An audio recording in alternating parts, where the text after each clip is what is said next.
Welcome to This Is Social Work. I'm Matthew, Social Work England's Regional Engagement Lead for the North West of England. In this series we're focusing on the professional standards, the 6 standards that social workers must know, understand and be able to do as part of their role. The professional standards are specialists to the social work profession and apply to social workers in all roles and settings across England. In this episode we're focused on Standard 5. We discuss social media and how social workers can use it in a way that ensures we act safely, respectfully and with professional integrity. We're joined by Kaylee Rose Evans, a social worker and best interest assessor from the North West, who's a bit of a famous face in the world of social media. Today, Kaylee shares her own experiences of using social media as a social worker, outlines the benefits of its use and gives us an insight into how she meets Standard 5. She also reveals some of her top tips when it comes to using social media platforms responsibly and the line between personal and professional accounts online. We hope you enjoy the conversation.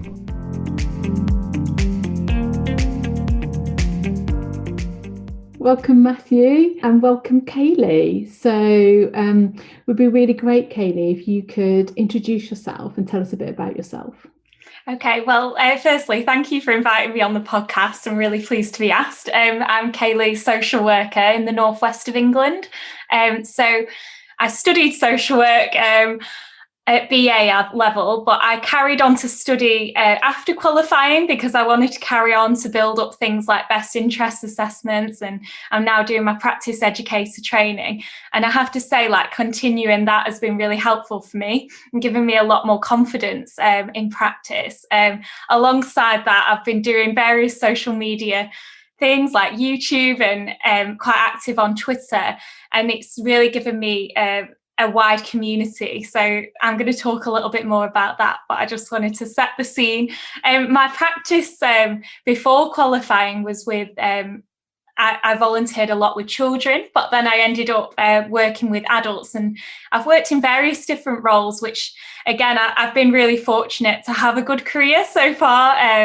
I've worked in various hospitals, in a rehabilitation centre.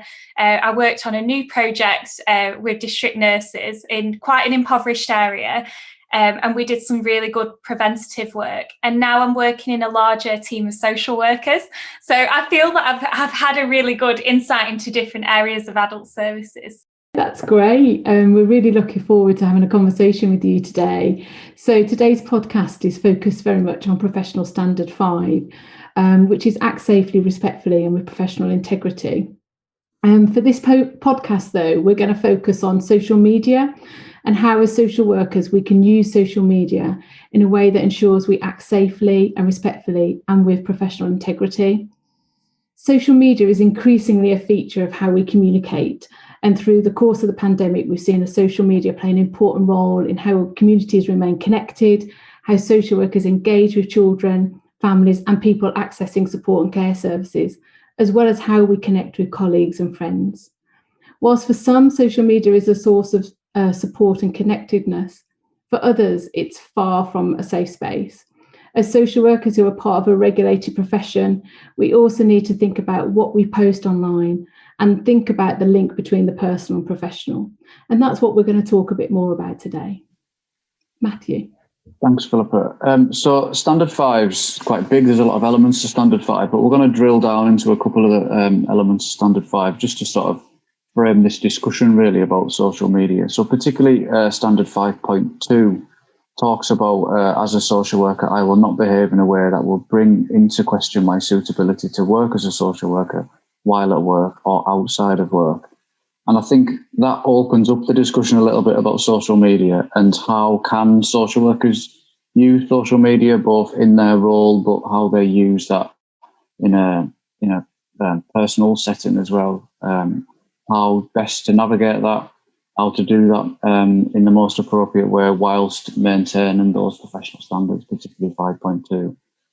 And that's essentially why we've got you here, Kaylee, because I think you are really active on social media and are a frontline social worker. And I think for some that might sound an unusual balance, but really keen to hear how you do that really and how you best sort of navigate some of the challenges that might bring.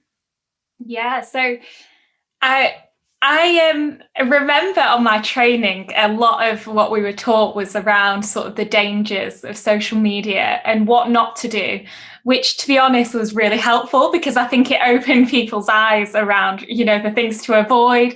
And I think by the end of the training, people were a lot more aware of that. And I have looked at research around it because I'm doing a dissertation on the topic. And I think that a lot of people acknowledge that that's needed. So I made everything a lot more secure on my personal accounts. And I also thought about changing my name so that I wasn't easily found if I was working with people on as part of my placements. And then I've continued to do that as I've progressed. And that's helped to keep my family safe, but also thinking about not sharing pictures of things that might bring the profession into retribute. I think that's the right word, isn't it? Has been really helpful. But then also, as I've continued to study, a lecturer actually recommended that I set up a professional account and set up a Twitter page as part of my learning. And it's like opened up a whole new world to me. And it's been absolutely brilliant for me to be part of these communities. And it's absolutely fascinating to see how people communicate on there. And I feel like a lot of the mainstream media out there about social work can sometimes be quite biased, and it's a lot of the narratives are coming from elsewhere. But on here, there's a really diverse community of people with experience of going through services or people from advocacy, social work, and everyone coming together and having some really stimulating discussions. So I think being on Twitter has been really positive. And then there's a lot more sort of content out there for social workers beyond just like academic books. And I think it creates an environment where you can talk to the people that write those books and feel like they're not someone distant. They're actual people that are interested in making a difference and have spent a long time working on the literature. And I think for me, I sort of lacked a bit of confidence around myself academically, but more recently I've started to understand that everyone's just doing the best, and it's nice that these people are more human because they're interacting with you. It's a really stimulating environment. So I find there's a lot of positives as well, and I suppose that's why I've become really interested in it, because I want people to know that it's out there. Yeah, and I think those positives are really interesting, aren't they? And I think I'm relatively new to understanding the positives of social media, particularly in relation to social work, because I think when I was working in a local authority and as a sort of frontline social worker, I suppose, in different roles, I shied away completely from social media. I was not active on social media in a professional capacity, but really personally, I wasn't really that involved in social media. It certainly wasn't talked about in my training. So throughout my training to be a social worker, so the 3 years I spent doing my BA, I don't think social media was really talked about it, but it was quite a while ago. So social media wasn't, I suppose, as big. It wasn't that long ago. It wasn't the dark ages, but it was 2006 I started my training. So I suppose social media has progressed a lot since then, hasn't it? And I think in terms of the positive content, I've seen a lot of that in this role, because I joined Twitter as I started my regional engagement role. Because we felt as a team of regional engagement leads, it was really important to have that visibility. But I think, and that has worked, I think that's been a real avenue for us to engage. I think Philippa would agree with that. But more than that, it's given me access to content that I suppose I would have struggled to find otherwise. It's quite a supportive community on Twitter, isn't there, about sharing different resources, getting access to different resources, or just understanding what's out there. I think my background's pretty much solely in adults and mainly with learning disability, and I think it's opened my eyes to lots of different practice areas that I think maybe would have been hidden if I hadn't have purposely gone out and searched for academic literature or books and things like that. So I think that accessibility, I think, is a really positive that I've found. Yeah, I mean, most people who know me, I'm a real advocate for Twitter. I've been on it for quite a long time. I kind of was on it as a social worker, and then when I went to work for the Safeguarding Board, kind of managed the kind of board's Twitter account. But for me, I would absolutely echo what you've been saying, Kaylee. It's kind of opened up my world. I'm a social worker in the Southwest, which is a little bit detached from sort of what goes on in the bigger cities. And it's been able to give me that access to kind of academic research, to journals, to people with lived experiences, views, and the Twitter community. There's a lot of negativity around social media, but actually my experience has generally been really positive, and I've kind of managed to connect and engage with people and kind of learn so much about social work and what sort of current trends are, what people are thinking and feeling, that it's actually been a really positive experience for me. My background is children and families. I kind of have had, I think there is that caution about how we present ourselves on social media, and that kind of, should it be an anonymity or should you use your real name? I mean, I use a kind of mix of both. It's not quite my full name, but I mean, you could find me if you needed to. I'm not that anonymous. But I think it's about how you kind of manage yourself, and really kind of think about what you put on and what you tweet about. You don't have to necessarily tweet. You could just use it for more kind of a following kind of sense. But I found it really positive. And in this role, Matthew, I'd absolutely agree, as a regional engagement lead, it's been a really helpful way to raise the profile of our roles of Social Work England. I know one of my concerns is that lots of social workers aren't on Twitter, so we have to be really mindful that it's not an echo chamber for us, and that there is other mediums out there. But Twitter in particular, I found has been a really positive experience for me. I think for me that it's sort of, and I'm similar, Philip. So my background's really in Cumbria, which is a small part of the Northwest, and I think I was really conscious coming into this role that there's much more out there in terms of social work, and I think just opening those doors and opening my eyes a little bit to that national picture and what's going on in different areas, I think is such a positive thing that I've found, particularly in this role. But it's interesting to hear that from your perspective as well, Kaylee. Yeah, I think it's quite amazing, isn't it, how you can connect with people. Like, obviously you got in touch with me via Twitter, and it's like I wouldn't have come across you very easily like any other way. And it's like, you know what I'm interested in, and then you can directly speak to someone in line with those interests. And I think that gives social workers a lot of opportunities, because it's very niche, isn't it, the interests that people may have, but then you could find lots of other people with that exact interest, and then that's really encouraging for you, and then you might develop that interest further. And I think even the wider scope of knowing what jobs are out there for social work is really interesting, when you see it in people's bios, because you wouldn't know. And I think it helps you think about social work on more of a macro level than what you're just doing as face-to-face, because I enjoy the impact you can have, but it helps you to engage more with wider social work drives around promoting social justice and human rights. Because it's with the Black Lives Matter, I put out a video talking to someone about her experiences, and the next thing I know, me and her have been asked to go on Siobhan McLean's video, talking about it, which then had a global thing because there was people from all over the world on there. And it's like you really, and then you're like an ally in it, and you understand and you're learning, but it's also you're having conversations, and it's not just the people that you would meet within your geographical area. It's quite amazing, and I think it's only going to grow, really. Obviously, under Standard 5, we've also got Standard 5.6, which is, as a social worker, I will not use technology, social media, or other forms of electronic communication unlawfully, unethically, or in a way that will bring the profession into disrepute. That's quite a kind of,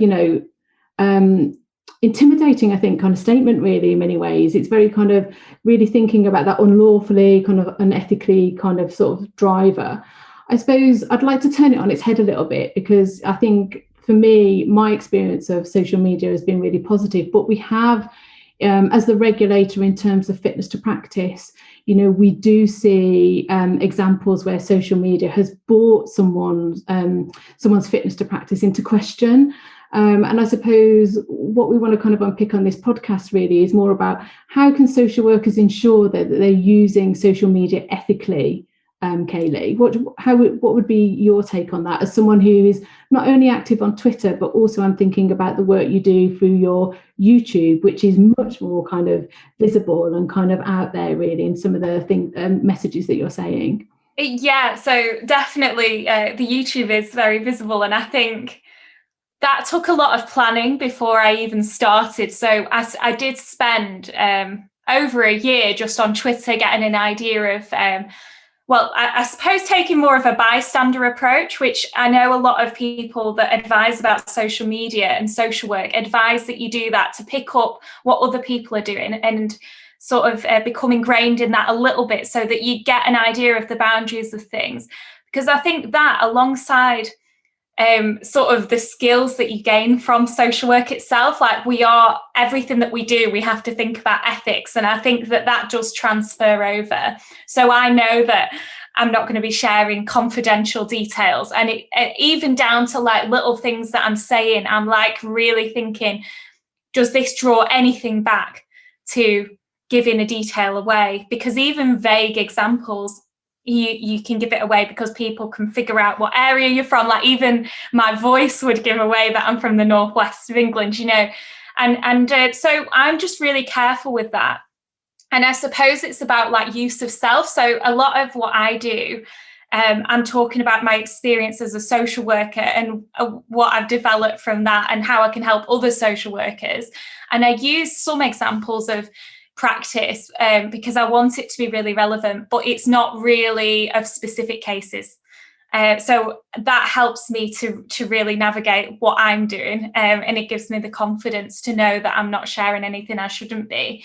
And I think I really like social pedagogy because I think they have it really well in terms of the balance between being professional and having integrity, but also bringing a bit of who you are as a person and your personality. And I think that's really guided me through what I share on social media. So in terms of the 3 Ps, one of them is your professional self.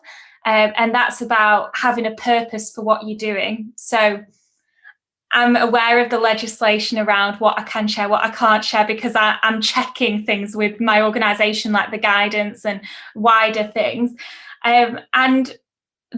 So every time I'm posting something, I'm thinking, well, why am I posting this? Like, what's my purpose for it? As opposed to just doing it because I'm having a bad day and I just want to share something. Like I always share things usually because I'm trying to be positive online when I feel positive in myself, and it's crafted. It's not just like I've had an emotion reaction, I'm going to share something. And I think that's where some of the problems can come when people are just doing it too quickly.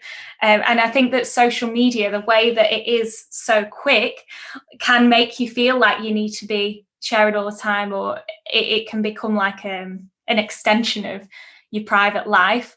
And that's part of the 3 Ps, isn't it, around like your personal. So I can share a bit about myself, but I'm not going into that private part where I'm sharing like my inner, like too much of my inner negative thoughts. Like I'm trying to think of it all more well-rounded than that. So I think that's some of the key things that I think about.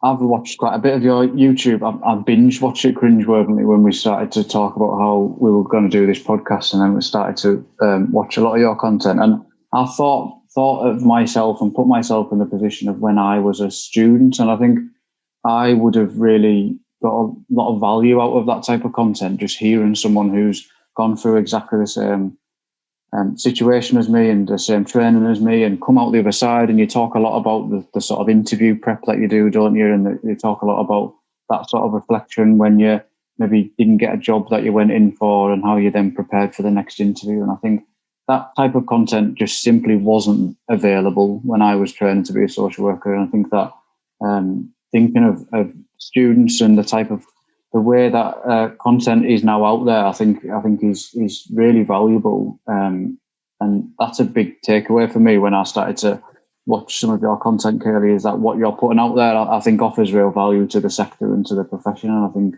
that is such a positive use of social media if we're grouping it all into that term. Well, that's a massive compliment to me. I'm really chuffed about that because that is what I'm trying to do. I just think there's everyone has their value, don't they? Like from an academic side, like it's really useful, and it's like I just think that social workers can use this platform to add that perspective, and we can all sort of work together. And I think being on social media helps you to realize how everyone fits together so well, and it's just about connecting and getting it out there. And I have to say, like I have been really supported by a lot of different people, and it really inspires you to carry on. I've met some amazing people just from putting stuff out, and then people will send me questions, and then it makes me think. It really makes me reflect, I suppose, a little bit like when you're a practice educator, and it makes you think, oh, I struggled with that then. What can I say now, based on my experience? So that's why I recommend like more social workers do it if they can, if they have the confidence, because it's building something useful for people. Yeah, and I think just having content out there for social workers in this form, it's how everyone absorbs information nowadays, isn't it? I think there's a YouTube's huge, and I think you can go and search on YouTube and solve lots of problems.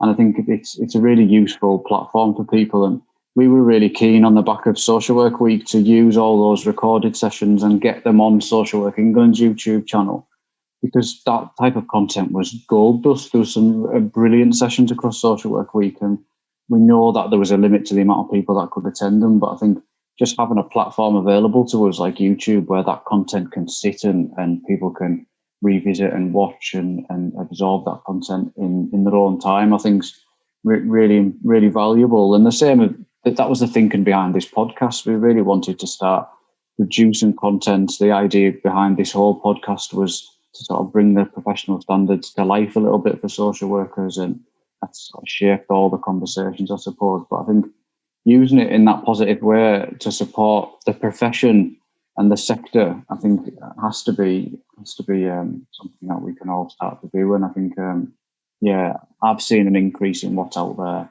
over the last year or so.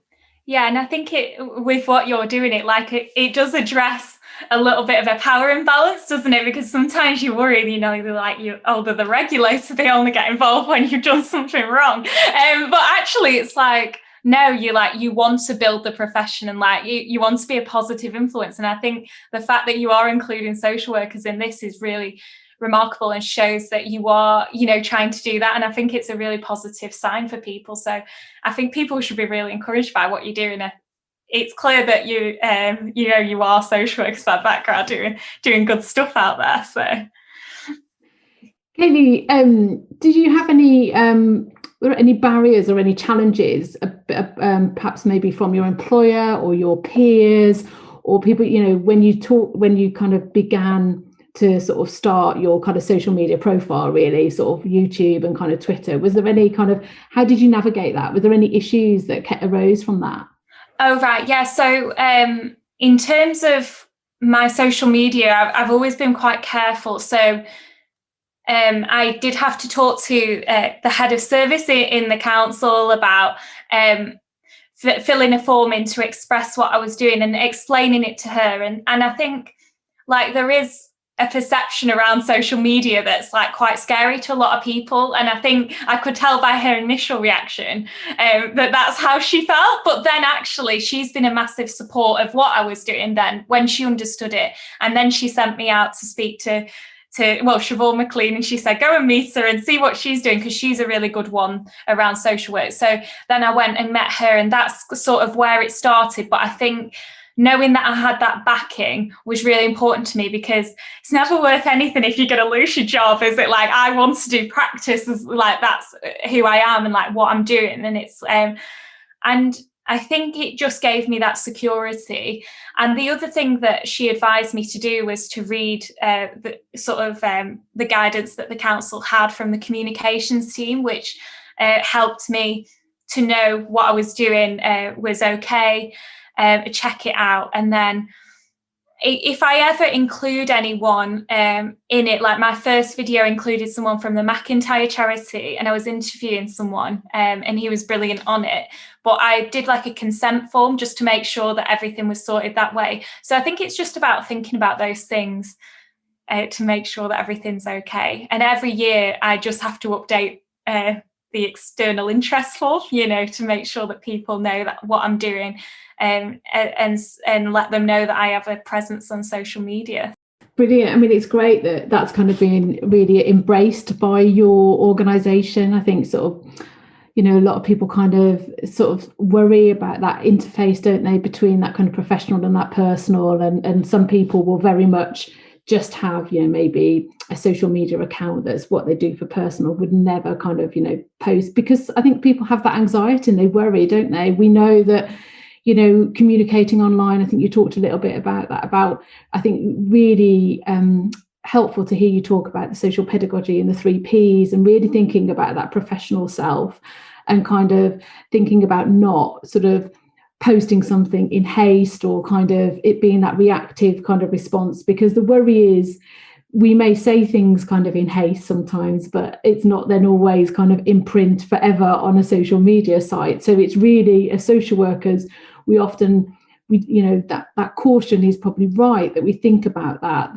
actually what we may post can be seen by anybody and everybody, and sometimes that's what happens when things get referred to the regulator, things have been said and kind of someone else may have picked up on that. We need to think about how the members of the public may perceive a social worker, and how that may be seen by others, in the sense that we may feel we've put it on our personal account, but if someone knows that we're a social worker, they may, we in Fitness to Practice, we have a public interest, kind of public protection kind of emphasis. So we may investigate under those criteria of, is this in the public interest? Is this about public protection? So that's where referrals to us can tip over into Fitness to Practice, because, a public may say, well, I can't believe a social worker who's a professional has got that view or said that. So it is about thinking about that. How have you kind of found kind of, other people's responses to you, like your peers? How does that fit in terms of who you work with? And you've done some really great interviews with people on your YouTube channel, but how do they respond to it? So I think just picking up on another point you made, I think generally some people will say to me, I can't believe that you had to go to all those lengths, to check, because why shouldn't you be able to just go out and do what you want in your personal time? And it's like, well, even in your personal time, if you're having a public presence of any kind, whether it's online or in person, you are still a professional, and you still have to be under those standards and make sure your behavior is always like that, you're showing integrity. So I think it's just being aware of that, and I think something that's been key for me is having a separate account for my personal account and for my professional account, because if you are like joining groups and things, and you have your personal account, like all those people in that group then could possibly look at who all of your friends and family are, or even if you think that it's protected, sometimes that information can be available to look at. So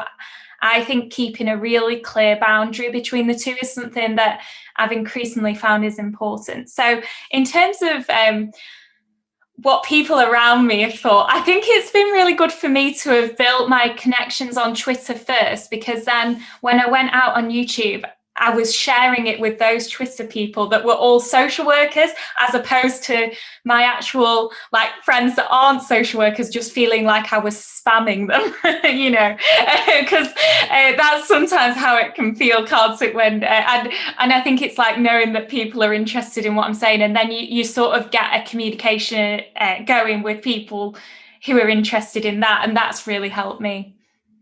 So, but in terms of people in the council, I talk about it if they're interested, but I'm not like ramming it down everyone's throats that I'm like, on YouTube doing all of this. So I think it helps people that are going for like interviews, or like if they're interested in these things, and people are quite interested, once they see what's going on. So.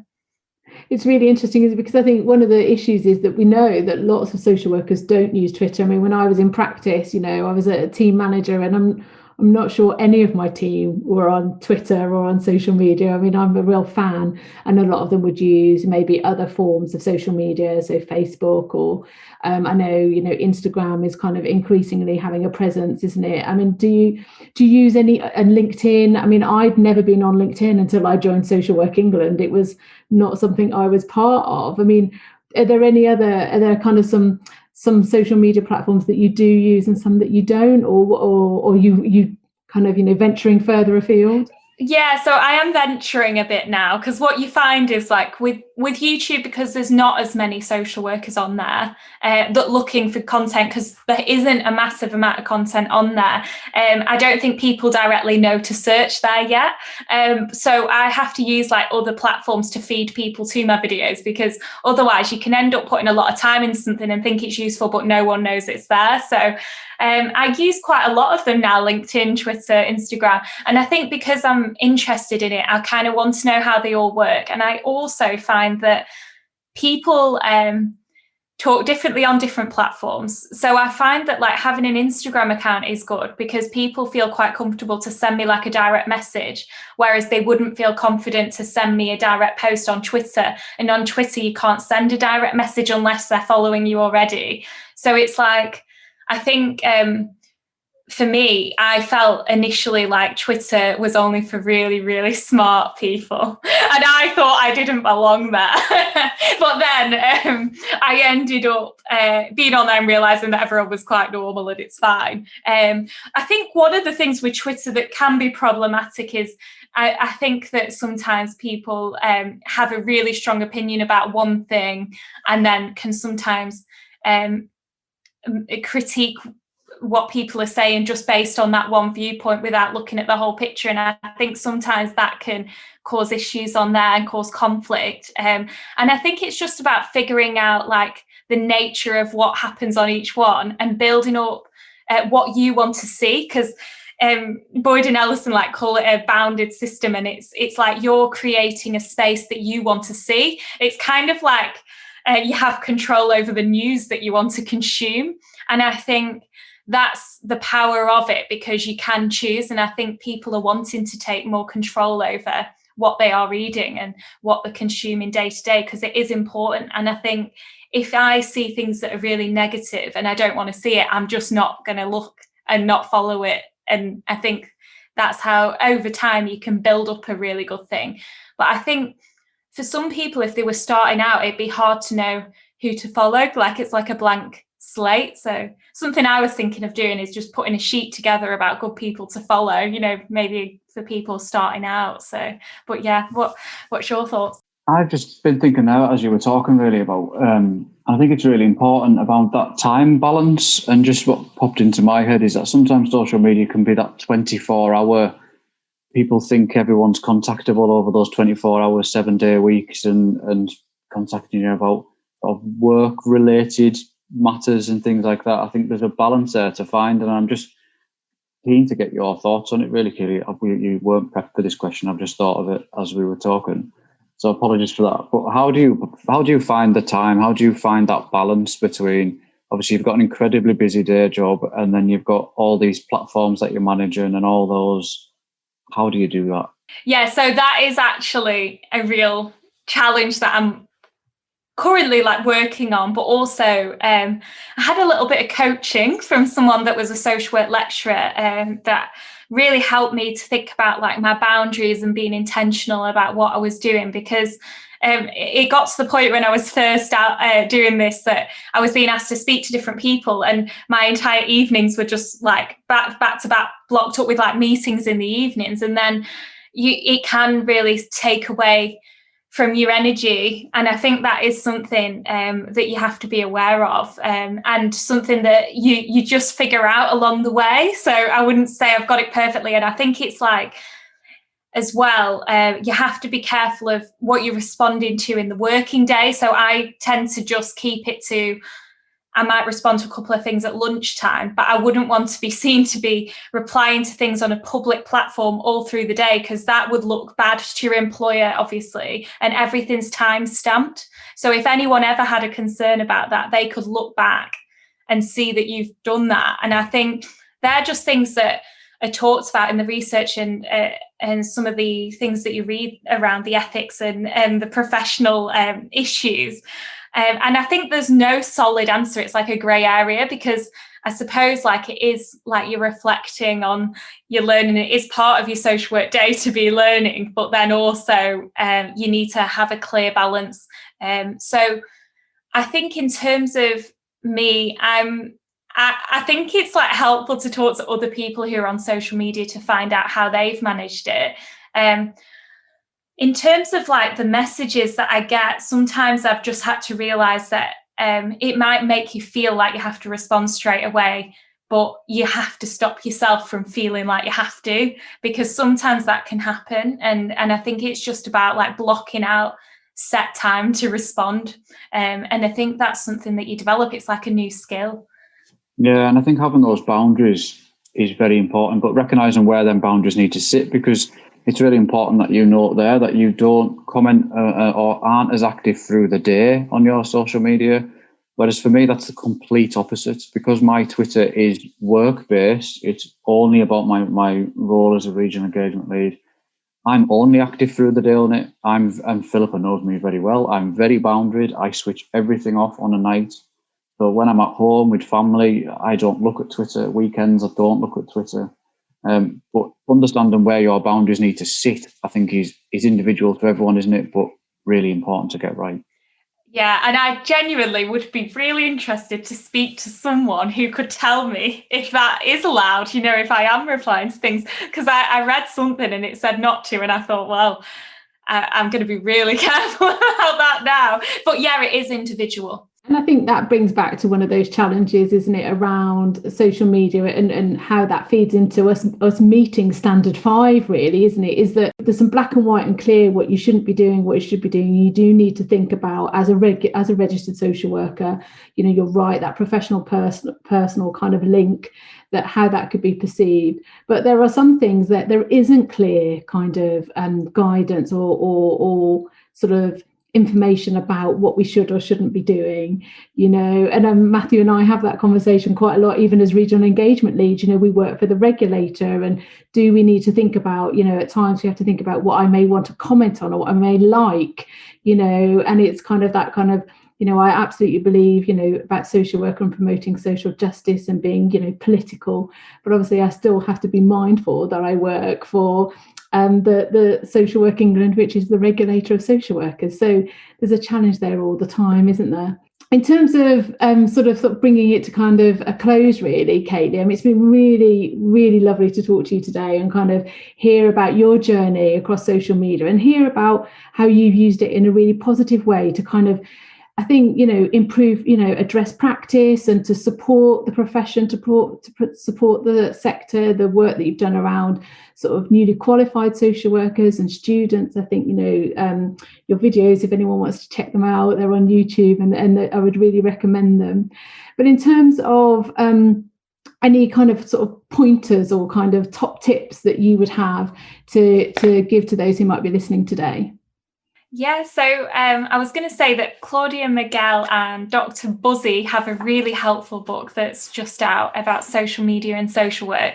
And I hope I pronounced their names right, but I do follow what they say. They have some interesting things that are out on online all the time. And I think it's just about doing what feels right for you. So not feeling like, oh, everyone else is doing it, so I need to, you know, if you want to make some content, do that if it feels right. But it's not like it's not your job. So do something that brings you joy. And I think if you are creating content, plan it in a way that's like actually in line with what's really important to you, because that's how you find the community of people that you want. Like I've been really fortunate to have taken that time to plan, and now the people that are getting in touch with me really align with what's important to me and genuine people. And I really appreciate that. It's really makes everything worthwhile to me now, even though it's extra work. It's like it gives me more than it takes, I'd say. I'm going to ask you for a top tip, Matthew. Have you got a top tip? I have got a top tip, and I've been thinking about it as we've been talking. But I think for me, my top tip is that there's some really brilliant content out there, and I think that is beneficial now for the stage that I'm at and the role that I'm in my social work career. But that content would have been beneficial at all stages of my social work career. So thinking back to when I was thinking about being a social worker, if I could have gone out and watched videos about social workers and what they were doing and what that looked like, that would have really helped. Being a student, that would have absolutely helped. Lots of content out there would have really helped me. And newly qualified and all the different roles that I went into, I think absorbing content is something I get a lot out of. It's not all social work related. I watch a lot of football rubbish and all sorts of nonsense. But I think there's lots of beneficial content out there is what I would think. Use social media to absorb content and develop. A part of your continuing professional development, there's lots out there to absorb and learn from. Brilliant. My top tip mainly is more about, I think you're absolutely right. I think you both say there's lots of real positives about social media. I think it's important that we do have some caution around it because, there can be some negativity and it can also be not always positive for everybody. But I think, I would encourage any social worker to kind of, even if it's just, not actively posting, to kind of use it as a way of making connections and that networking. I think that's the real positive. And I think if you're worrying about what you then may post, then maybe you don't post it, because if that's coming into your head, then maybe you don't. And never post, like you said earlier, Kaylee, never post in haste or in that kind of reactive way, because that's when, if it's already out there, even if you delete it, someone might have taken a screenshot and saved it. So I think if you're having second thoughts, don't post that. But do not, I think I've seen nothing but benefit of being on social media. And I think there's lots of real kind of positives to be taken away from it. Any last thoughts from you, Kaylee? Yeah, I just wanted to add to your point, because I thought that was really helpful about not just putting stuff out. You can always write things up in drafts somewhere and keep things.